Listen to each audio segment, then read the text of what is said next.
Hey guys, welcome to the Professional Winner Podcast. I'm excited today to introduce some amazing guests we have today. I'm also excited to introduce my new co-host, Gabriel. Gabe, what's up, man?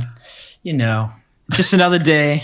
We had a long drive here. It was beautiful. It was actually really cold. I was not expecting that. Yeah. And supposedly we're going to go hiking after this. So, oh yeah. Wish us the best of luck. Welcome to the north. Now you wildin'. we got to do our workout because we didn't get to do it this morning. Yeah. So let's get back. Amaris, Nadine, thank you so much for joining the Professional Winner Podcast. Just a little introduction about these amazing people. Nadine is a detective. Amaris is a frontline nurse, saving lives, doing amazing things, specializes in the NICU, right? Yep. So before we go into the detailed questions about COVID, being short of staff in the hospital, Nadine, how it is being a detective, taking care of the community and providing the resources that the community need, we want to start off with Black Love. How did you guys meet? How did this relationship happen? Let's get to it. It's the most important question. I let her tell you that story. Well, take a sip first. Take a sip first before we get into this.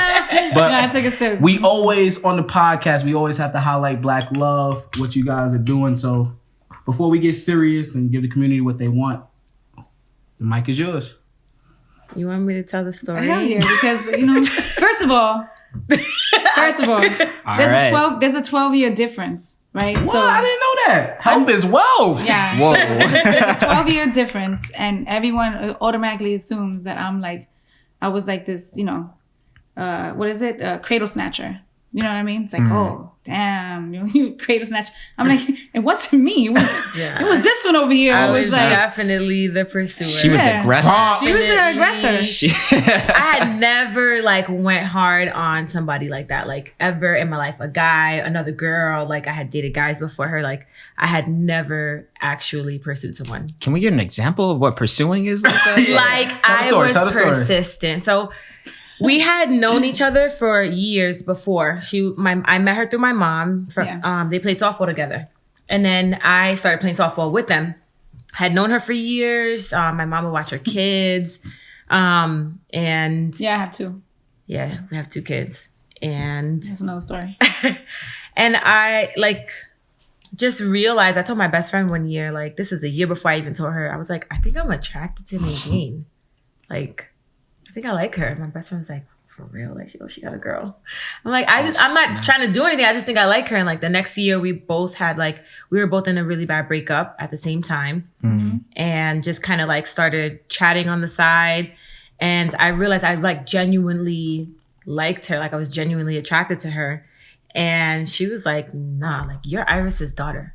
No. Yeah, you're my friend's daughter. Not. Definitely not happening. Oh, wow. Never. She was dumb young. Too. And that was another issue. I was saying, this is 2010. She's dumb young. I'm 22, going on 23. Mm-hmm. She was barely legal. She was like, nah, I'm in my 30s, you're in your 20s. You're Iris's daughter. This is not happening. Wow. But I just wouldn't take no for an answer. Come with me here. I want to come over. Let's watch this. Let's do this. Let's do that. You're sick. I'll take care of, the nurse in me. Where you from? The Bronx? Definitely. That's why. The Bronx. We don't take no for an answer. No, for real.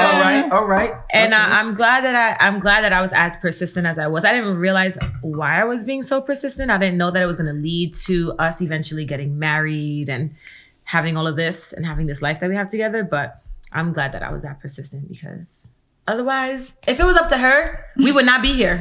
All right, so take notes. You got to be persistent. Never take no for an answer. Don't take no for an answer. If you really feel she was definitely persistent, yeah. If you really feel like you feel in that person and you want to take care of them and love them and you appreciate them, and just don't take no for an answer. I appreciate that. All right, we gotta go back. We gotta go back. We gotta get, and please, like I always say, tell me, John, shut up. No, we're not answering that. So you had two kids before. Mm-hmm. So you were 22. So y'all bad breakers. Were you with a boy before? Yeah. Dang, he turned you out like that? He sucked. No.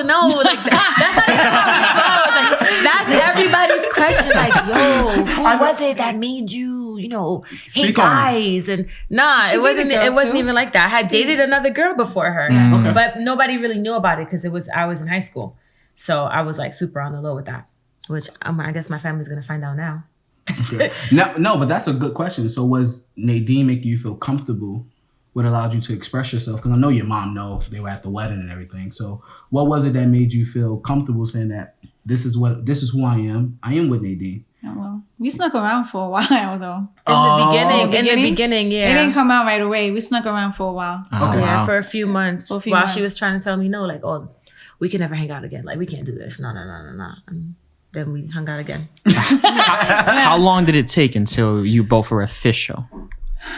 Couple of months, wasn't it? Yeah. Couple of months. I don't know. We started talking in like September, made it official in like January. Yeah. Oh wow. Yeah. Nice. So and in that December, we had lunch one time, and I was like, I gotta tell you something, and she was like, whatever it is, don't tell me. Don't tell me. She like knew what I was gonna tell her. I was like, don't tell me. Like, I don't want to know. I'm falling in love with you.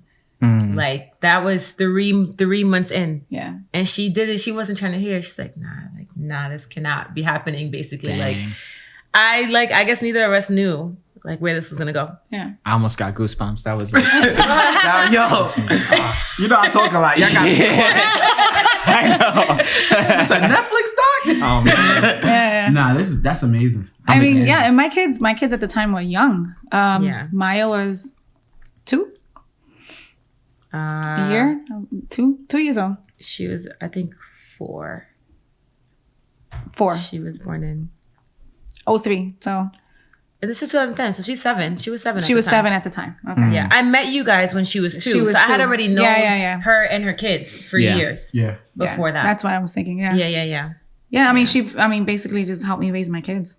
Honestly. Like, And how do you feel about that? she was, I mean, you got into that role like just naturally. Everybody asked You me didn't that even like question. think about it. No, Nah. she really didn't. Mm-mm. I mean, she would pick up the kids from school, like make dinner, and like it was just like natural to her. It was something that I had to get used to, because I wasn't used to it right away. You know what I mean? I was just like, no, I got it, and she's like, no, I'll help him with the homework and all this other stuff. It was just like she just got right into it. Yeah. I'm the And- second oldest of 5. So I feel like caring was like already like in my nature. Yeah, It was Like in your that, like- profession. yeah, Yeah. I mean, and I if you- think that's how I ended up in nursing in general. Because like I just yeah. am a natural caregiver.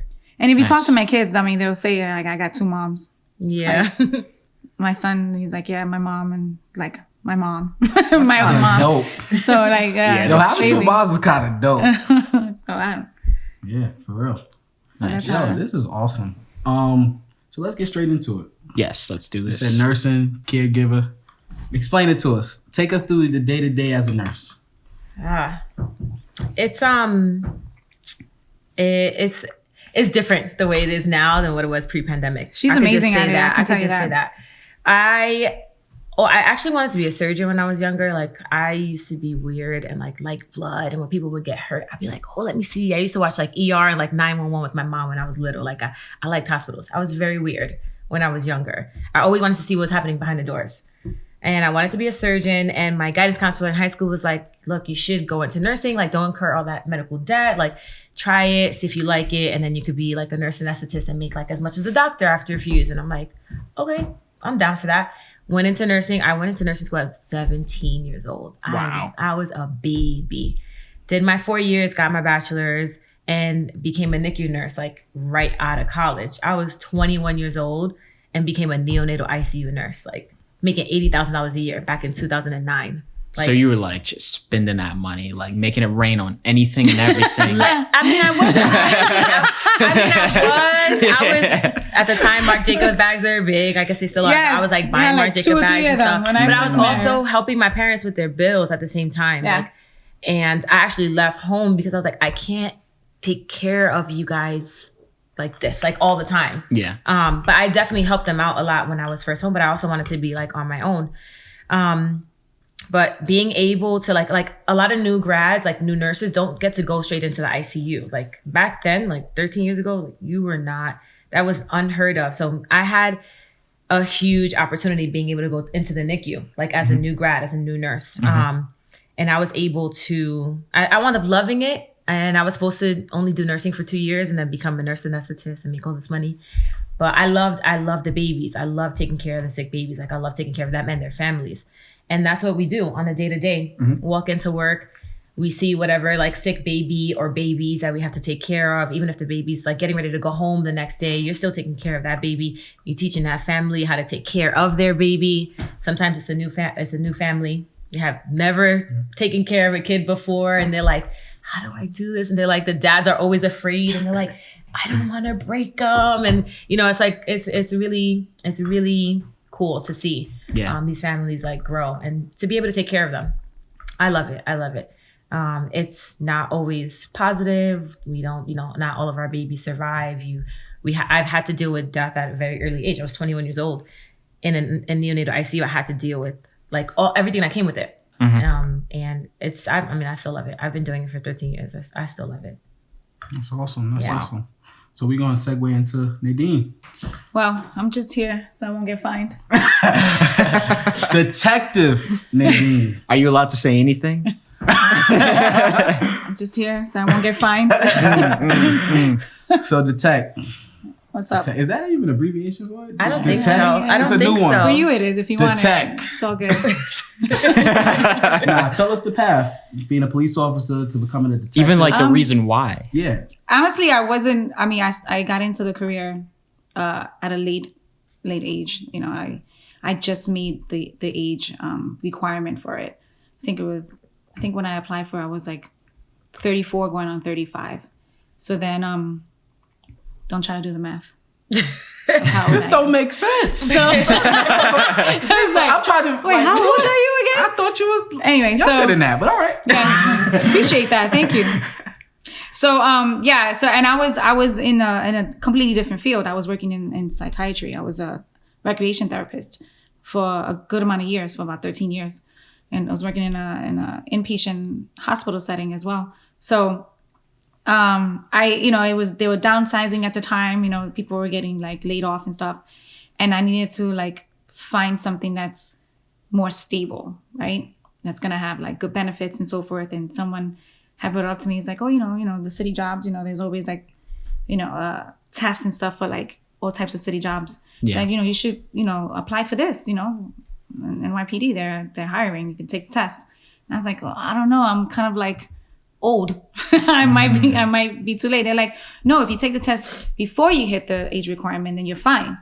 And I was like, all right, I took the test, I passed. And then I got into the academy and I was like, what, 37? Mm-hmm. Like you were turning 37 that turning year. 37, so it's 36 going on 37. And that's basically how I ended up just being in. She has a history of law enforcement, like I do. Wow. in her family. Yeah. My dad is a correction officer, a retired correction officer, and my brother he's a federal marshal. So did they like inspire you to get into that, or like influence you in any way? No. It just happened. No, it just happened. Just happened. It wasn't like, oh, I want to do it because my dad was. I knew I definitely didn't want to go into corrections. That I knew. And my brother was in marshals before I even went into the academy. Mm-hmm. So, but it wasn't like, oh, I want to do this because of them too. It wasn't anything like that. It was more of like finding something secure. Yeah. That's gonna benefit me and the family. So that's basically it. Now, even though you probably can get away with it because you look young, did that have any impact on you, like becoming a police officer older in your career, or like? Was there any differences or things that you had to overcome because you were older into this profession, or? I don't think there's any.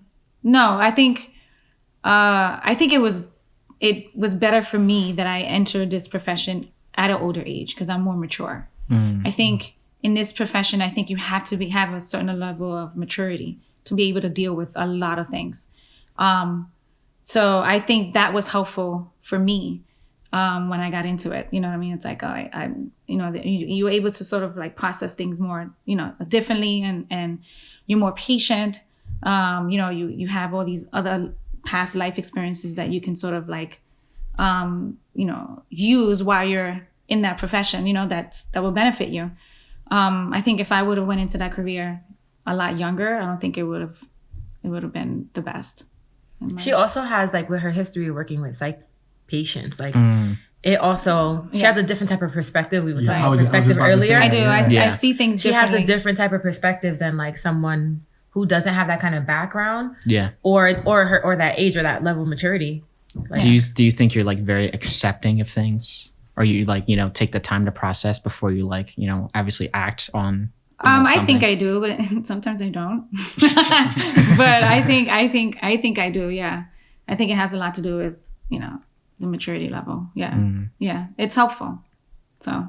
And your patience, right? With like, yeah, you have to be. I mean, people that have that, you could like. She always tells me like she recognizes mental illness very quickly, a lot quicker than like her coworkers, just because of her background. Like she, I'll recognize it a little bit quicker and just be like, oh wait, this guy's not.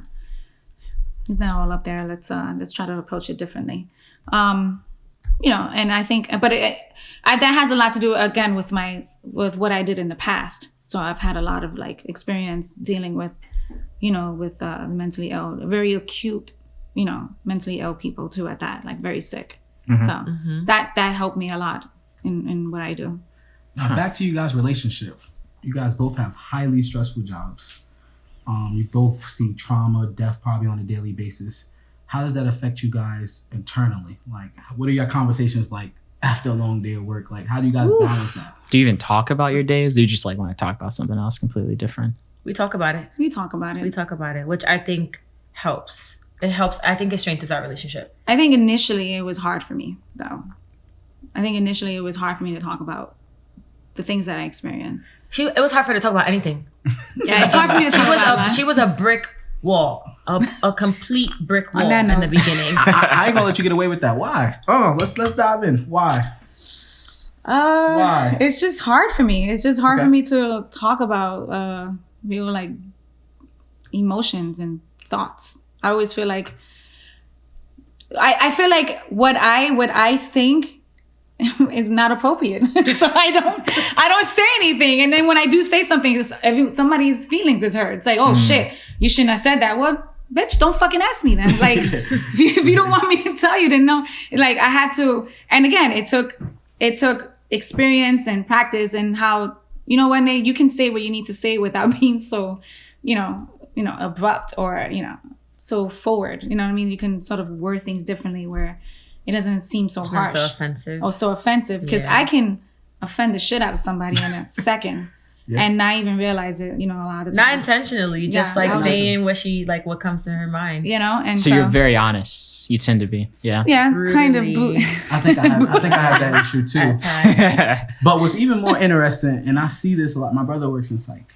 And I feel like I see a lot of psychologists or people who work in psych, but I always think like, who's going to talk to them? Right? Yeah. Like your job as a detective, police officer, your old profession as, you know, helping with psych and helping with individuals in the community is to get things out of people, to know what's on people's mind so you can give them the resources to help them. So it's kind of interesting that most people I know in that profession is like, they're usually more to themselves and have a problem, you know, putting their things out there, but their job is to get things out. So I don't know, and it's not an AD thing. It's like it's true. It's why are you making it seem like an AD thing? You're in that bubble. Touching on to something. Now you're in that bubble, but do you think there's a reason for that? Do you think because you deal with so many other people's problems and so many other people's stresses, do you feel guilty for even thinking about yours? I don't know if it's a trauma response. I know now that I'm older, and you know, you sort of kind of like when you're older, you're aware of a lot more, right? Of like how you are and why you are the way you are. You know, I have a lot of like, you know, traumatic experiences that when I was a kid and from the past. And so I think that like a lot of it, that's what contributes to me being so closed off and not being so, you know, I guess emotionally, willing to talk or emotionally, you know, available and willing to talk about my emotions because of my past. But I think that has a lot to do with it, not so much of the people who I'm dealing with on a daily basis at work or anything like that. But that, I guess, I wonder if if the answer to your question is yes, because technically that's your trauma from your childhood. It is. It's the trauma from my childhood, not trauma from work or who I'm dealing with, or who I'm, you know, the people that I'm talking to. Yeah. And it ain't just you. It's a problem I deal with.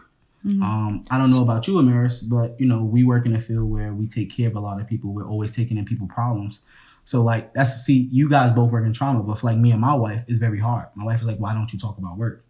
And then when I say, all right, 3 babies died in my arm today, it's like, why? But why you gotta be this jackass? And I'm like, I'm not being a jackass. I leave it at the door for the sake of you guys and for the sake of my family. I don't want to bring that here. Yeah. When I leave it, it's there. And it's not nothing good about it. I want to talk about how my daughter day with. Yeah, she's selective about what she tells me for sure, because she knows I worry. She worries, so I am very selective of what I tell her. Yeah, or like what I've seen or the situations I've been in. I don't tell her. But I think I've gotten a lot more open about how I'm feeling and what's been going on at work. And I think we could understand each other's dark humor also. Completely. You know how we do. We just literally are like, we'll make a morbid joke and we could both laugh about it kind of thing. Mm-hmm. So I feel like that helps. Like we can be ourselves. We can joke about things. We can talk about serious things. We can talk about death or whatever we experience, and the other person not judging. Like we're not judging each other. Right. Yeah. So I feel like it does strengthen our relationship. Yeah, it does, definitely. But more for you, what's going on in the world, the climate, there's a lot of things. Are the police officers on our side? Are they against us? It's been a rough 2 years when it comes down to that. Shootings. All of us. Things like that. All of us, yeah. How do you feel like knowing every day that your wife is going out and risking her life for us? And knowing that sometimes, even though she's taking that risk, people don't view her as the superhero. Yeah, I can't.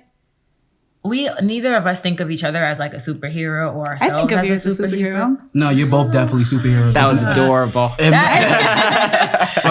snap. Everybody snap. You're both superheroes. Nobody has not told you that. I think she does. I think what she does on a daily basis is freaking amazing. I mean, she's like literally saving lives, like little tiny lives every day. Baby lives. You don't think what you're doing is amazing though? Maybe, I guess, somewhat.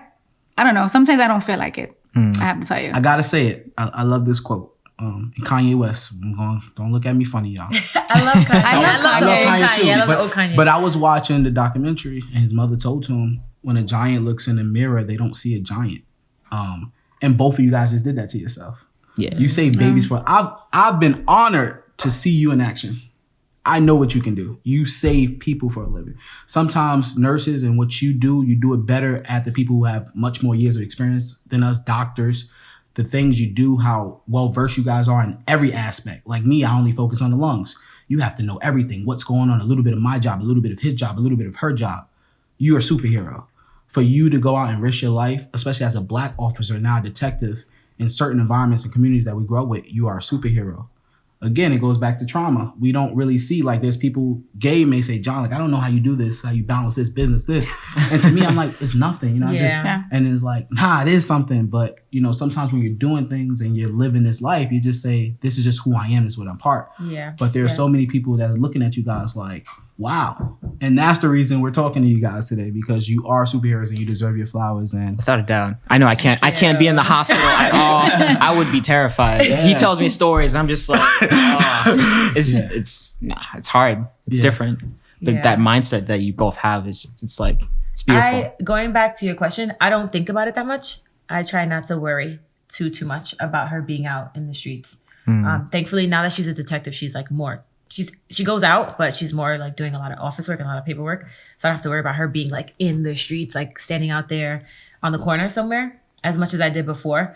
But if I sit down and really, really think about the risk that she's taking every day, that would eat away at me.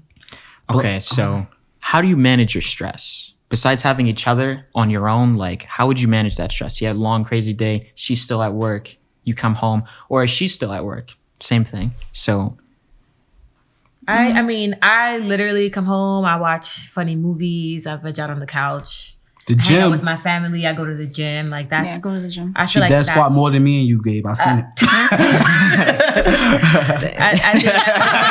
He just did it with a dad. That's definitely how I like deal with stress. Yeah. I feel like. Yeah, I mean, same. I come home, go to the gym. Obviously, the gym helps so much. The gym helps a lot.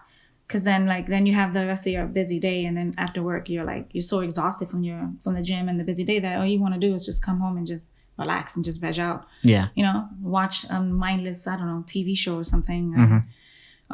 maybe have a glass of wine or something like that, or like she said, just veg out, have some dinner, and then just go to sleep, and then start all over the next day. So just wine. Weed is legal, Nadine. Nah. Not for me. But sorry. Let's cut that out. For everybody tuning in, thank you so much. We'll be back right after these breaks, all right? Are you looking for the best NFTs on the market? I'm talking about NFTs that even opera singers like me buy. You gotta check out Legendary Crypto Goat. You can find Legendary Crypto Goat on Rarible, OpenSea, and lazy.com/jconyers. Legendary Crypto Goat! All right, welcome back. We are here. I hope you enjoyed that ad. It was sponsored by Nadine. So, all right, let's get to it. I got a question for you. Oh, here we go. Here we go. Can you beat my ass? like if you were to fight me, like I'm not asking for it. Like She's strong. She's strong. She's like, she's not very tall or big in like stature, but she's strong. Like low key, she's strong. Yeah, I'm short. Okay. It's fine. Okay. I'm small. You're fine. fast. No, but she's strong. Like, you know how a lot of women don't have a lot of upper body strength? Like, it's hard for us to like do pull-ups and stuff. It's easier for us to squat. Like, I squat a lot because we have a lot of strength in our legs as women. Whereas like men have like a lot of upper body strength. Like, it's easy for y'all to like, do pull-ups and mad push-ups and all that stuff. Like, she has a lot of upper body strength that like other women do not have. Dang. So like, she's strong. Like, she could kick your ass. All right. So what's the difference between you having to get physical and you pulling out the strap and like? There's a big difference. Okay. A huge difference. Yeah. It's not the first thing you think about, honestly. Really? No. All right, because like I mean, the fact that what is it? The besides popular opinion, that's not what I think about. It's the first thing on my mind. That's not because all the people watching videos, they're scrolling on their social media feeds, they're going to be watching police officers. And the first thing that always comes, somehow they skip to that part where the cop immediately pulls out the gun. And that's the first thing they see. They didn't see that scene beforehand. They didn't see the confrontation before. They see the cop pulling out the gun and like, it just, everything explodes. Everyone around them is just like, what are you doing? So what makes it eligible for you to even pull out that gun to make it, Even other people like even ask her question like, yo, when how many people you shot? Like even if they're joking. That is an ignorant ass question. I've had people ask me that. Like even if you're joking, that's not funny. Yeah. Nah, it's not. That's not funny at all. They asked me that question. I'm like, well, how many people you shot? It's like it's the same thing. I was like, what's the same shit, stupid? Like, why are you asking me that question? There's a saying that, you have a license to kill. I'm not saying I agree with that saying, but there's people who assume like, oh, if you're a cop, you're in the military. If you have anything where you're protecting the public, you have a license to kill. So what do you say to people like that? A license to kill. That's such a strong statement. That is a saying. I've heard that. If you have a license to kill, right? It's a license to get away with it. I've heard people, I've been to tons of gun range. My history is in Virginia. And people say, you're a sheriff, you're a police officer, you have a license to kill. And I think it creates a bad image. Yes, it does. I mean, people who have licenses to have a firearm, they also have a license to kill as well. So it's like, what does that comment mean? It's like, I don't know. What are you trying to get at? What are you trying to get at? Like when someone's saying something like that, like what are you trying to get at? There's plenty of like I wake up in the morning and I want to like kill somebody because I can. There's thousands of people who have licenses, right, to carry a firearm. Does that give them a license to kill? It's like, I mean, we can talk about that. You know what I mean? But that comment or that phrase, I don't entertain it. And I think besides just that phrase, there's so many phrases where people are putting, I'm not going to say NYPD, police officers and detectives in certain type of boxes. And usually these boxes are very, stereotype, and it doesn't highlight you guys in the appropriate way, which is going to lead to my follow-up question. We're about to get deep. Are you ready? I think so. And like I said, we know you're a detective now. Big money. Big stakes. But as a black officer, and we could put you in a different type of boxer. You can say a gay officer. You can say a black officer. Do you feel like a woman, right? Like there's so many boxes we can put you in, which makes you even more like admirable that, you know, you are where you at with all of these boxes and people trying to put you in these boxes. But as a Black officer specifically, there's a lot of people who may say that you are Uncle Tom. Like, how can a Black person be an officer? Which is weird to me, but this is not for me. This is a question for you. How do you feel about that? Being seen as an Uncle Tom? Yeah, you know, the history with the NYPD in the community, shootings, killings, racism, whatever type of stereotypes that people try to make up. You know, we don't have the answers all the time. You may have the answers, but we don't. So how does it feel being a Black officer and being a police officer, where half the time it feels like the police officers are affecting the Black community? So if people come to you and say, how could you have this profession? How can you support this How brand? can you lock up your own kind? Yeah, how can you snitch or do this or that? Yeah, so it's like, all of these things that, you know, that, again, we're not saying it's factuals that people may try to put on you. How do you deal with that on a daily basis? What would you say to the Black community as an officer working in their community? I mean, it's weird because it's like the community that I serve is predominantly Black and Hispanics. So I deal with the same kind of people, I guess you can say. That look like you. They look like me. Yeah. And it's helpful. It is helpful. I think it does give me sort of like an advantage, as you can say, right, in dealing with the public. Because you could talk to somebody from the hood. We grew up in the hood, so you could talk to somebody from the hood, though not in a completely different way, in a way that they understand or you understand, right? Right. You have this, you know, same lingo. You know, they see that and they're like, oh, all right, she's different.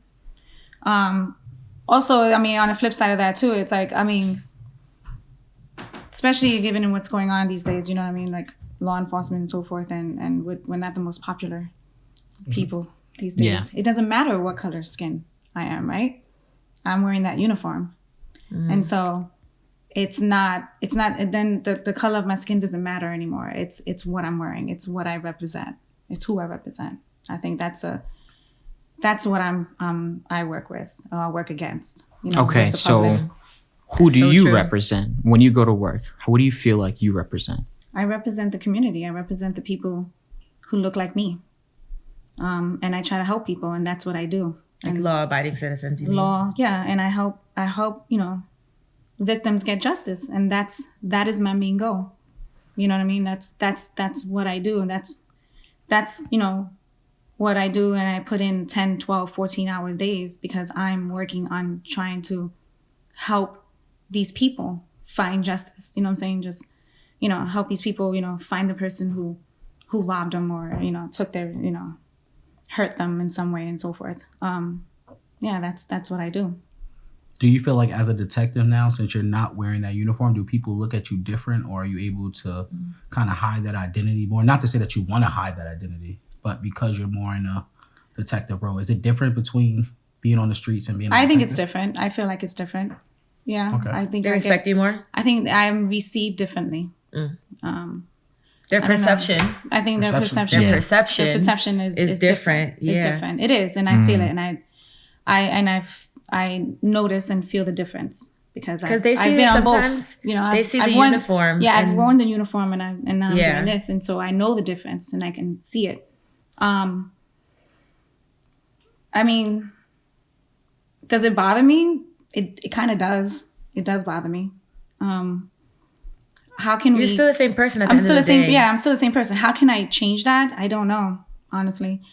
And I think that's what stresses me the most. It's like, how do I change people's perception of what I do and who I am? Mm-hmm. Well, this is more of a statement. Personally, me growing up, my goal was always to have people in the community that understands the community, right? If you're coming from the suburbs of Long Island, you might not understand the lingo in Brownsville. You might not understand how we walk, how we talk, how we dress, and how we may move. If you're a cop from the Bronx and you're going to become a sheriff in Long Island, you may not understand their community events, how they do things, how things operate there. So it's kind of weird because I always thought like more Black officers within our community would be beneficial, because I may do something that may come off real crazy to a person who don't understand the community and forget color, right? Like, just, do you understand the community? You know, were you a part of that community or community similar? And I always thought maybe that was something that we have to work towards, putting people as much as we can. But we also know, which is another question, like, I know we always want to say putting people of color, this, that, and third. But how can we do that when the community is painting people a certain way and you have people of color who's probably afraid to join the force or afraid to be NYPD?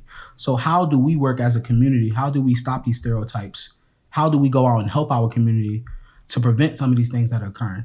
Just from from people in the public. What do you civilian standpoint? Civilians. What do you think that we can do to erase some of these stereotypes and give back to community to promote that you guys are for the people and you're not against us? I think they just have to have an open dialogue.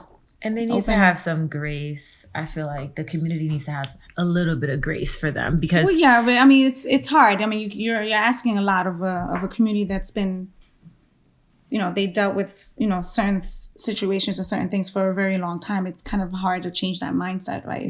Yeah. So, like, how do you switch someone's mindset or their opinions or whatever, especially when they've had negative past experiences, right? So I think maybe if we can just talk a little bit more, you know what I mean? Just be a little bit more, I don't know.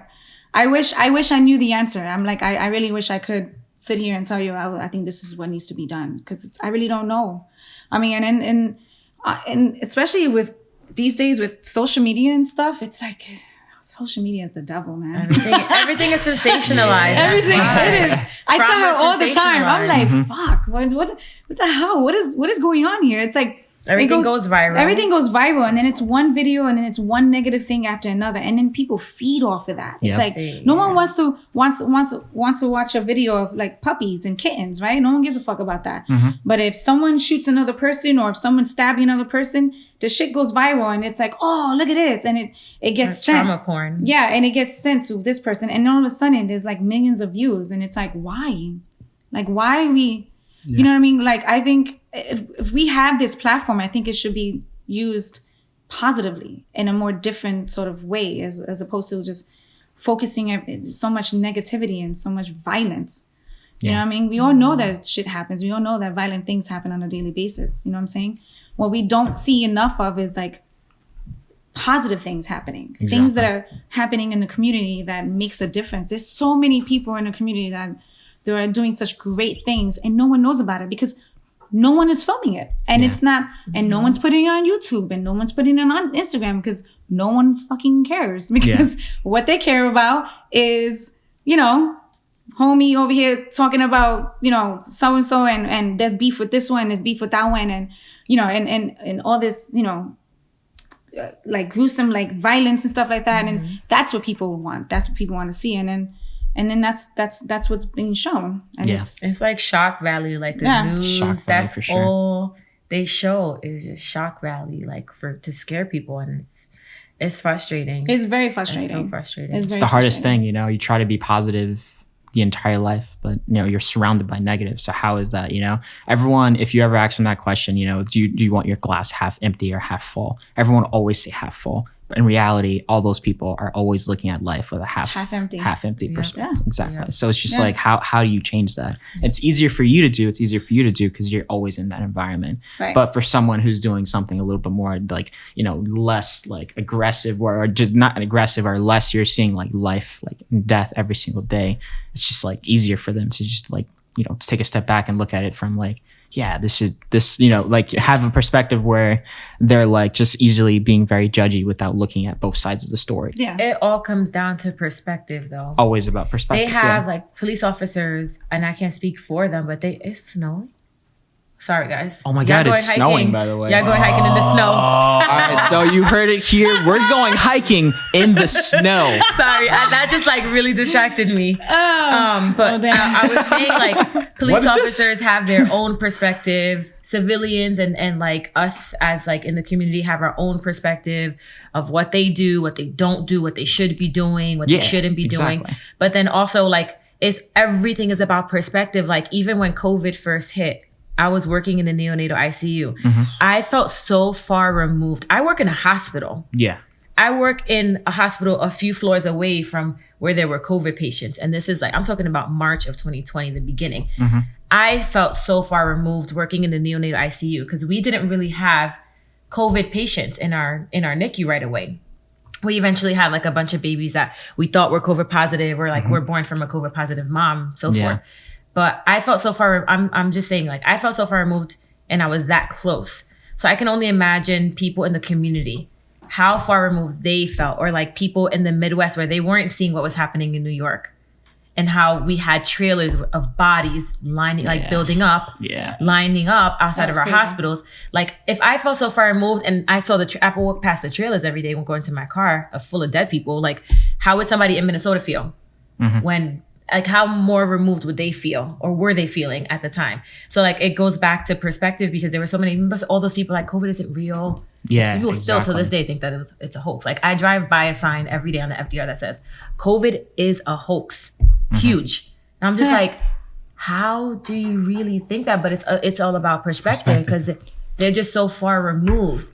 We in the community are just so far removed from, like, I feel like, or in communities where like where violence doesn't happen. Yeah, exactly. The Upper East Side is completely far removed from what happens in the Bronx. And we can tie it to perspective even, and then turn it back to going back to social media, right? Because then they'll go and they'll scroll, and that's even all they're seeing. Like they don't even have a chance to even get the other side of the story because they don't even have the chance to see it at all. When did that clip start? Yeah, exactly. When did that clip start? From what angle is that? Like, what is their angle? You know, like something's happening in a shooting or something. Like, okay, so. And I'm not saying this about all the videos that have gone viral and all the things that have happened in the past couple of years, but like what happened before the clip turned to the cop shooting or whatever, like, or somebody fighting or anything like that. Like, I don't know, a car driving off a bridge. Like what happened before that? Everything is about perspective. Like, I just feel like people don't really understand that and they don't want to understand that because they don't really care about other people's perspective because it's so easy to look through your own lens. I can't see what life is like from John's eyes right now. I just can't. It's not possible. Can I try? I can, but that's because I'm willing to do that. Other people are not willing to do that. Exactly. And I feel like that is a huge problem, especially when it comes to the community and police officers or just law enforcement in general. And just to piggyback off what y'all were saying, it was perfect. It was like the perfect alley hoop. I feel like LeBron right now. When you said everybody's looking for a viral moment, there are people out there doing amazing things. Everything amazing doesn't have to be a shock value. That is the reason why you guys are here. Well, we're here. That's the reason for the whole podcast. That's the reason of the Professional Winner podcast. When I say professional winner means, and some people may think is arrogant, it's like, no, we win professionally. We carry ourselves a certain way, and no matter what situation you put us in, we're going to win. You don't need 1 million Instagram followers to do that. There are people in the community, there are people doing amazing things that are winners.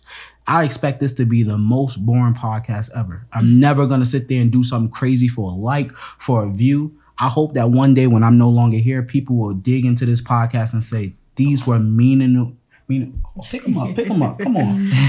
He's like, I'm a professional winner. Put him in the frame. Okay. I love you too. I hope that one day that people, view this and say, these were meaningful conversations. These conversations will never die. Unfortunately, there's always going to be issues within the hospital system. And, I know it sounds like we're giving up when I say that, but some things I just feel like there's always going to be a back and forth because of perspective. People are always going to have issues. I feel like there's been certain things that's been happening positive in our profession right now, for me as a therapist. But for you as a nurse, you may be thinking it's not. And we're going to get into that. For you, there may be certain things that's going on within your profession that you may say, this is not the best time. This is not the best time for us. For instance, right? I looked at an article that says shooting is up 150% in the Bronx, where I'm from. It was just putting a bunch of precincts and a bunch of numbers looking how bad the Bronx is. But the article didn't mention COVID. The article didn't mention that maybe you're understaffed, you're overworked. The article didn't mention how people are viewing these communities, that it may be, rest in peace to those 2 amazing officers who risked their lives at duty. When you see that, I had 2 friends who was about to go to police academy that seen that and took a step back and said, bro, I don't know if I should do this. So how do we look at why shootings up 150% in a community that I love? When we have 200 legislators sign a bill to look at how much we're being paid, when we were wearing trash bags, when I had to sit there and intubate patients and put patients on ventilator and risk my life every single day and not see my kids for weeks because I'm staying in hotels because I don't know what I'm going to do to them. And then after all of that, to still end up giving it to my whole family and watching my wife be extremely sick, you know, and having to sit there and think every day if something happens to us, I have to live with this for the rest of my life. I have to explain this to my daughters and my son. You know, people don't look at it from those lenses. So again, it's all about perspective. It's all about how we view things. And these conversations need to be had. And people have to understand that some things ain't as black and white as you may think it is. Yeah. Some things is not just as cutthroat as we may think it is. You know, different things happen and we just have to learn to really have dialogue. And situations are different. Yeah, and you can't look at the same story with two different people and assume that it's going to yield the same outcome or that they should be punished the same way. Or like I'm sure you heard about the nurse who just got convicted of the medical error and they convicted her they were trying to convict her of reckless homicide, but she got a lesser charge than that. I think like negligent homicide or something in Tennessee, like that. Right? In Tennessee. She's facing up to like 8 years in prison for a medication error. Wow. She worked at one of the top hospitals in the country. A few years back, she made a medication error and someone died. You just got fired from this job because of this medication error, which like med errors happen. They just do. I guess someone called the Department of Health on an anonymous tip. I think because the hospital was being sued for the death, that I don't know if it was someone from the hospital or somebody called the Department of Health to investigate it further. And the hospital basically said, it's not our fault. You're going to have to look at the nurse. And they came after the nurse and they brought her up on charges and she wound up being found guilty. Wow. I look at from an anonymous tip. I look at it from both sides, right? Now, the family of that person who died, what do you tell them, right? Now, I'm a healthcare worker. Like, I know what it's really like, right? I'm just talking about from the people who don't know what it's like, what we go through. Yeah. It don't matter how tired you was. Don't matter how many days you work. It don't matter if the hospital didn't do its job of providing us the right resources and the right staff. Somebody lost their life. Yeah. I understand it. Yeah. But what people don't mention in that article that I read in very detail, she worked numerous days in a row because they didn't have no staff. They had a new system. Had a new system of charting that she wasn't educated on properly. Why? Whose job is that? So is the negligence really on her or is on this billion-dollar industry who was made to give us resources where we're constantly working at a disadvantage? And I said it is what it is. Even pre-pandemic. Pre-pandemic. So this is why COVID was so bad, because our healthcare system has been made where these CEOs and these execs can make no disrespect to your CEOs, billions. I've seen your penthouses. Billions of dollars. I don't want to disrespect their money. Billions of dollars for companies and banks and things like that. And we have constantly worked in a system where we have been given the bare minimum and trying to do the maximum. We have been playing God. And now when our country has finally hit a circumstance where we don't have the resources, we don't have the things we need to do it. And they're recognizing that. And now when so much patient overload, when so many things are happening, is like, look how bad we look, which is inexcusable. We've been trying to say for so long, like the healthcare system in general is stressed. We are worn thin. It is difficult to do our jobs well, to do our jobs at the safest way. We need help. We've been saying it for years, pre-pandemic.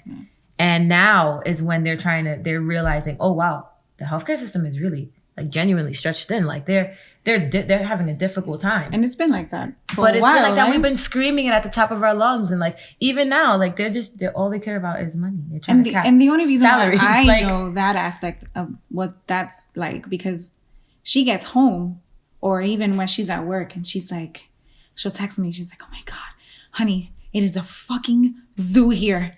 It's like, you know, and she's rough. Like rough. And, you know, she's complaining that she hasn't eaten. She hasn't used the bathroom because she's been so busy. She's taking care of more than, I don't know, the amount of babies or patients that she's supposed to have. And she's just like completely exhausted. And like, there'll be times where I just don't hear from her like the whole day. And she's, you know, works 12 hours, right? And I don't hear from her the whole day. And then when I do, it's like very sporadic. It's like, hey, I'm just starting to eat right now. And it's like, she started at 7 And she just got her first meal at like 4:00 in the afternoon. It's like, it's ridiculous. It happens, yeah. Think about 2 weeks ago. You was waiting for me the whole time. Oh, we said we was going to eat lunch. I'm not even in the hospital. I'm just picking up a baby from another hospital. It's like Jonathan, where are you? Like, you was gonna order food. Crazy. Like, you just disappeared. What happened? I'm not eating today. And it's part of the sacrifice. I don't even think that we really complain about those things. No. But when I see, and I'm not a nurse, right? We work side by side very closely, but we have different job functions. But when I see that 200 legislators, and not to say that they want to cap travel nurse pay and all that, they want to investigate it. But why don't you investigate while we're understaffed? Mm-hmm. Right. Why don't you investigate better pay raises? Right. Why don't you investigate our mental health? Why don't you investigate so many other things? But the first thing you want to look at is how much is in my pocket, where there is no amount of money you can pay me to ever deal with what I deal with. Regardless of the hospital, regardless of management, regardless of none of that. On a daily basis, I take care of the sick. And me and you work in the neonatal pediatric population. We have to take in the stress of parents. Yep. We are parents. Yep. So what does that do to our mental health? How do we think? How do we live? How do we, take in all of that mess? So it's like, there's so many more things that we can talk about and look into. But from your perspective, how do you feel about legislation looking at travel nurse pay? And I think what's even more interesting about your perspective is that you're not doing travel nurses. You stay loyal to your hospital and have stayed at your regular rate. Does it offend you that nurses make that much? Does it offend you that they're investigating how much they're making? I'm offended that they're investigating. Like, I'm not offended that travel nurses make as much money as they do. I know why they make that much money. They are making that like emergency pay rate because they're needed. They need nurses to take care of their babies. Like, pay them whatever you got to pay them to get them through the door. But the real conversation should be to pay us all appropriately. I'm not saying to pay me at a travel nurse's rate. I know that's not sustainable. I know you can't do that for however many hundreds of nurses that we have in one institution. But pay us appropriately so that we can actually stay at our jobs.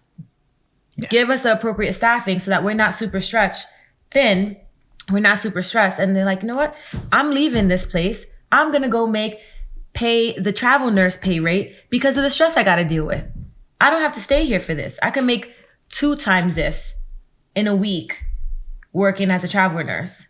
So I'm just going to go do that. Whereas if they paid us appropriately, if they paid us higher or gave us the actual appropriate staffing, I wouldn't be so stressed. I wouldn't be like, nah, F this place, I'm out. Yes, let's please pay the people that are saving our lives. I mean, I want to go to a hospital. Hopefully I don't have to, but like, I'd rather have them want to save my life than like be like, nah, I don't like his glasses. Like, kick him out. It's scary. We don't have a bed for you because you have on glasses. Yeah, it's scary to think like where we're gonna head if people keep leaving their actual like staff jobs to go and pay and do nursing or travel nursing. It's just scary. It's very scary. You travel nurses, like, you deserve that money that you're getting. Yeah, absolutely. And we appreciate you and we thank you. Yes. Yeah. And like, again, like, we're talking from this ain't management. Everybody is suffering right now. We don't know what the landscape is. I don't even know if there's answers to what we're going through. Yeah. But one thing that we have to make sure is that we continue to come together. The people that are still in this field, the people that are still fighting this fight, there's a reason why we're here. Because we love what we do. We care about what we do. So we just got to keep at it. But with that, we're going to go back to another break. Thank you, everybody, for tuning into the Professional Winner podcast so far. Let's get to it.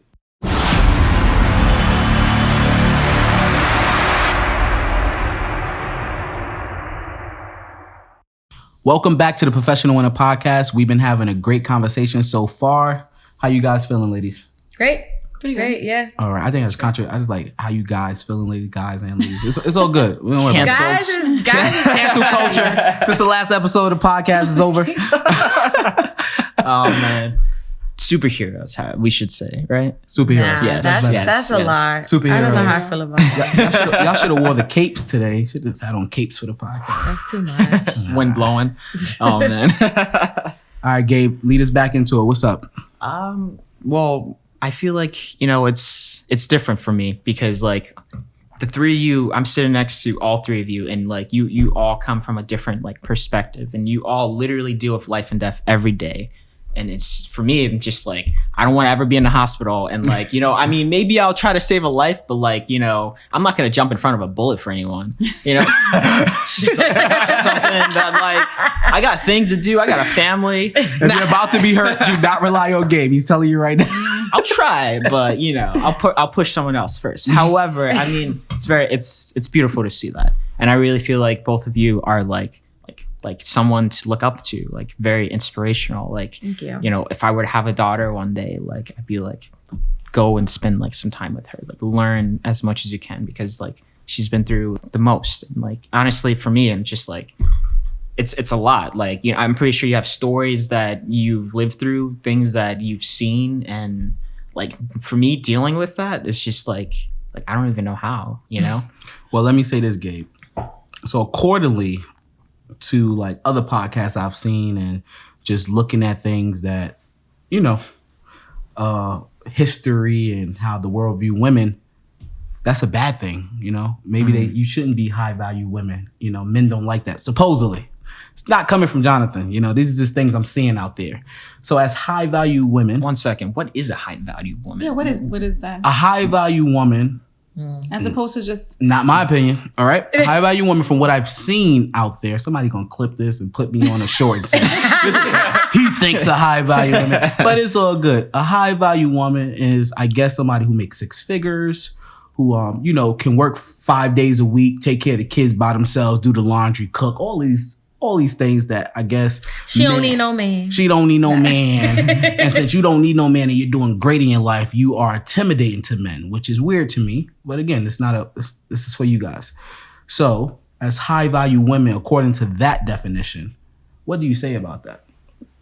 I think it's a joke. Like, first of all, there's way too many people out here that have podcasts that just talk about nonsense. That's first of all. I'm serious. You're talking about, if this woman makes 6 figures and she, you know, she out here, she don't need a man. Like, what does she need me for? She's not gonna need me. And you sound real dumb. Like, very insecure. Yeah, absolutely. Like, who hurt you? They mama. Like, honestly, who hurt you? Because why wouldn't you want a successful woman? Mm-hmm. Or a successful partner. Thank you. Yes, absolutely. Let's just take away the whole gender thing. Let's just say a successful partner. Why wouldn't you want to be with someone who is going to be a plus? You know what I mean? It's to be an add-on. Like, that's just gonna, you know, you're gonna want to work or grow with that person and motivate you. That's true. That, you know, you motivate that person motivates you. You know what I mean? And you guys have the same goals, and you just grow together. Like, what's wrong with that? Let's not even think about the other person being a female. You know what I mean? Just the fact that you're with someone, you have a partner who's willing to work with you and just to grow with you. Why is that so intimidating? Why is that such a threat? It makes no sense. Because some people are lazy. Yeah. Makes no sense. People are lazy. That's the problem. And they don't want to be seen as lazy. And these men that talk about high value women, being like, them being intimidated by them, or them being like, nah, I don't want that kind of woman. They don't want to be seen as lazy because they don't want to do as much work as she is doing, possibly. So like, it's just it's funny. You know what? From my experience, like, I'm dating someone too that's like a high valued woman, right? She's also in the... Okay, I was about to say, what she do for a living? She's a nurse as well, right? With babies, and same situation. It's different. It's interesting. Like, it's amazing. Like, but for me, it's like, in the beginning, it's like, am I intimidated that like maybe possibly is she gonna make more money? Is she like more established? She has a better security and foundation than me? But like, that never comes up when we're with each other, you know? Like, something like that will never come up. It's just like, damn, it's like I'm so proud to even be with this person. It's just like, it's amazing to even see that, because you're together with someone else and it's like you're chasing your dreams together. And like, as long as you have that support and that foundation, like, why should anything else, like material, even matter, you know? I think you have a level of confidence that a lot of other men don't. But I also think it's the person, right? Now, if you're with this high value individual who's badgering you and beating you down because you're growing, then okay, they're making you insecure. They're probably making you feel this type of way. But like with your situation, I remember early on, you was like, she make a lot of money. Like, do I gotta overcompensate? And I'm like, did she tell you that? It's like, nah. Did she ever make you feel like that? Nah. Do she support what you're doing? Yes, shut up.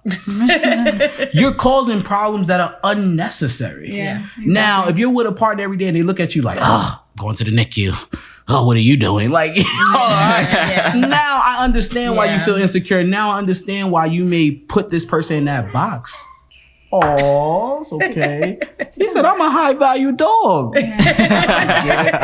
really did. He's adorable. It's like so needy. My goodness. It's okay. He's like, yo, I'm a professional dog. That's Like,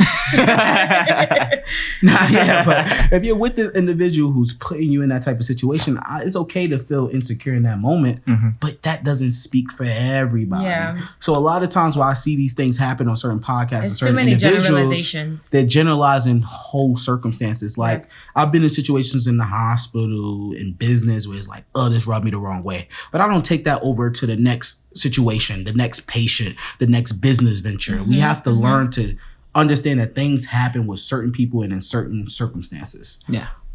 But yeah, man, keep being high value. And again, y'all don't even like men, so fuck them. Now let's going into that. Snap to that. listen, I want to make it a point that we're not men haters. That's definitely not.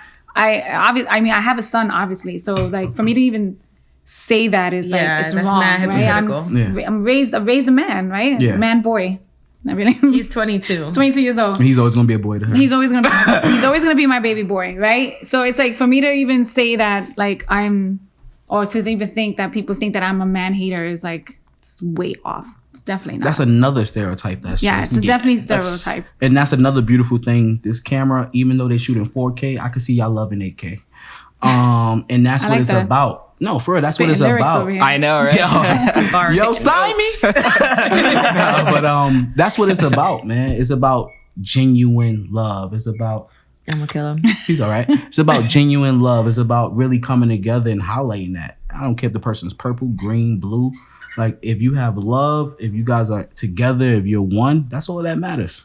And it don't have nothing to do with nobody. And I hate when people try to make other people's sexuality what they like, what they identify as. It has nothing to do with you. You can accept it, or you can whatever box you want to stay in, go over there with it. And that's what it's really about. And I think that's what people want, right? They're like, people have to have. It seems like for them to make themselves comfortable, they have to put. It's all about comfort, their own level of comfort. It's like you, and it's. We always had a question, which is I think is stupid. It's like, who's dumbass question? Who's the guy in the relationship? Oh man, what the fuck does that mean? The whole point is that there isn't a guy. Who's the guy in the relationship? There is not a guy in the relationship. You seem like you're the guy in the relationship. I'm like, how though? How? Like, weird. What does that even mean? It's like, why do you have to feel like I have to be put in this box, or we have to be put in this box? Yeah, so that way you can understand what it is that we have going on. I don't need you to understand what the hell that we have going on. I don't care that you understand what we have. You know, that ties back to one thing. You don't always need the answers. You don't. Yeah, it's like, why do I have to provide you the answers? Why do you have to give anyone? I don't. We're not obligated to tell people about, lesbian couples or what it's like to be married to a woman. I'm not obligated to tell you about it. It's honestly none of your business. Like, unless it's a friend that's just like genuinely like curious or interested, or you guys asked us about our relationship in the beginning of the podcast, that's different. But I'm not obligated to talk to any like random person about our relationship. Yeah. I'm not, just to make you feel comfortable or try to explain it to you so that you can understand. You don't need to understand. Yeah. You really don't. Okay, so let's transition into something connecting back to hey, hold on. Would you stop? My goodness. Max said, I understand. He waits till the end of the... Yo, put Max on the mic. He said, I understand. Come here. Kyrie, what you do? Max sounds hungry. I think he is. Max is It's almost time for him to eat. Max. So let's transition into something where, we were talking about men and like women and being a high valued woman. And let's say now you're surrounded by high valued men, especially in the workplace as you being a detective. How do you feel like being surrounded by men, like as a detective? Do you feel like is it easy to go up in the ranks? Is it like a difficult situation? Like, do you feel like because you're a woman, it's like it's somewhat limiting for you? Do you feel like even now being like in a relationship, you know, with another woman, is that something where you feel as if you're being judged in the workplace? No, I don't feel like I've been judged in the workplace at all, honestly. They love her. Yeah, they freaking love her. She rolled her eyes when she because said she knows. Like she's been on so many different teams over the years. Yeah. And like obviously, like, you know, there's way more men in the police field than women, and so she's had a lot more like male partners than women partners, and definitely. And they just all love her. Like every single team, they like become a little family because they wind up spending so much time together. Right? Yeah. So they love her. Like I don't even think the fact that you're gay like even matters to any of them. I think it helps me in some level. It's like I'm part of the guys. Nice. Yeah. I'm part of the guy group. You know what I mean? So I never felt like I felt inadequate or inferior. So that's never been an issue for me. Yeah. And it speaks to where you're at. I hate to even hear that, honestly. Yeah. Like using the word inferior based off of just who you are, it's like, that's just like, damn, like why should we even like think about that? Right. I know. I mean, like, but some people, and they do it, and some people in where they work, they do feel that way. Yeah. I know personally, I don't. And I think it also speaks about how I am as a person as well. It's like I don't feel like I'm the type of person that will allow that to begin with. You wouldn't tolerate it? I wouldn't tolerate it. Yeah, you know what I mean. Like I wouldn't tolerate being felt that way. You know what I mean? Or being treated. Or treated that way. So at least, I don't, that's not what my experience has been. All right. Yo, this has been an amazing conversation. Very much so. I've learned a lot, for having actually. You guys. Good. I'm glad you learned a lot. Thank you. Mostly thank you guys for driving all the way up here. We're not done yet. Seriously. Kyrie in the back waving his hand. Kyrie, what's up? Talk. I have one question. All right. Let's get it. Kyrie, big man back here. Yo, trust me. We gotta come over. Yeah, come in. Yo, come in, man. He might not fit in the frame because he's 6'5". Right in between them. You ask another question. Right in between them. All right. Ask the question. But my question is, you guys look like an established couple, AK love, we see it all up on the screen and the camera and everything. But how do you handle like men who don't know you, who try you? Ooh, either in the workplace that's or a good outside question. the workplace. I'm gonna get off screen so they can answer. Ooh, that's a good question. Nah, they don't play that at work. Man, oof. They don't play that at work. they play it outside probably. Definitely. I don't. Yeah. Tell us. They don't play that out. Honestly, they don't play that anywhere, really. Like, men don't really try me. But that's because I don't give them the time of day. Okay. I don't entertain somebody's DM, like heart eyes, or them trying to be like, yo, let's meet up. Let me get your number. Like, I don't even let people follow me that I don't know. No, I'm saying that I don't get that. Oh, Nadine I don't get that. I don't get it. Somebody. I don't get that. She said, I need 5 units. I need 5 units. Like, what? Nah, I don't tolerate it. I don't. I think what you experience, what you tolerate, you'll experience. And I don't really tolerate necessarily like men trying to like talk to me, like really? trying to holler. I've had men try to talk to me, and they know exactly that I don't like guys. I don't know what's the difference between you and I, because like they try you. Men try you. They try me all and they don't try me. But I also walk around with a shit face, so I don't really look that welcoming. Like, hey, how you doing, Amaris? Never mind. Like my level of being able to ignore somebody is like on 1,000. Okay. Like, so people do not. I don't know. Men don't really try me, or maybe they do, and I just don't pay attention. Yeah. I don't know. That's good though. Tunnel vision. Yeah, I guess. Yeah. Good for you. What about you? What do you So, do? Nadine, What do you do? how How do you you curb 'em? deter them? I just let them know. I'm like, my man, like, no, like it's not happening. What do you tell them? I tell them that it's not happening. What you mean? What I tell them? You already know what I tell them. Listen over here. So when it comes from a man, right, is it still like that same feel-good experience? Like, okay, maybe I'll let him give me a couple more compliments before I shove him off, or is it just automatic shutdown because you're a man? No, it all depends on the approach, honestly. It really does, because sometimes you'll have some She be guys entertaining them like, oh, that was good. That was good. Yeah, I do, because sometimes they be mad smooth with it, like, hey, you seem like a whole, and you know what I'm saying, they're trying to be real cute about it, and I be like, yeah, that was smooth, but Sorry. Hold on, do you write it down? Yeah, you know what I mean? Just in case Amaris act up. I mean, I got these numbers on the side. Just in case, write down the ball. But then you have some people, dudes that are mad disrespectful. You know what I mean? That just be saying some real crazy shit, and you just be like, my man. Or as soon as you tell them no, well, whatever. You ugly anyway. You took my dick. Like, all right, whatever. But then that's just a confidence issue in themselves. I know you can't talk specifically, but do you deal with calls like that? Like, I've been seeing it everywhere, like Bronx, Brooklyn, like woman got assaulted because she denied the man or told him she wasn't interested. Like, is that common? And I don't know if you can answer that, but is that common, like in like the police work, where like people are getting assaulted because they kindly rejected somebody? I feel like I've been hearing it on the news. I've been hearing it so much, but in the news, but I don't know if it's because it's out there because of the media. It's like that's like the narrative being sold right now. That's the narrative that's being sold right now, right? That's the thing. I don't know if it's because of that or if it's been happening more often. I mean, I'm not sure. You haven't seen it personally. I haven't seen it personally, no. So. All right. Well, let's pull back and let's get back to the reason why you both are here. Well, we're here in your place, obviously. It's beautiful. It's amazing, by the way. Thanks for coming up here. It was a nice drive, actually. Hopefully I get a PBA card next time.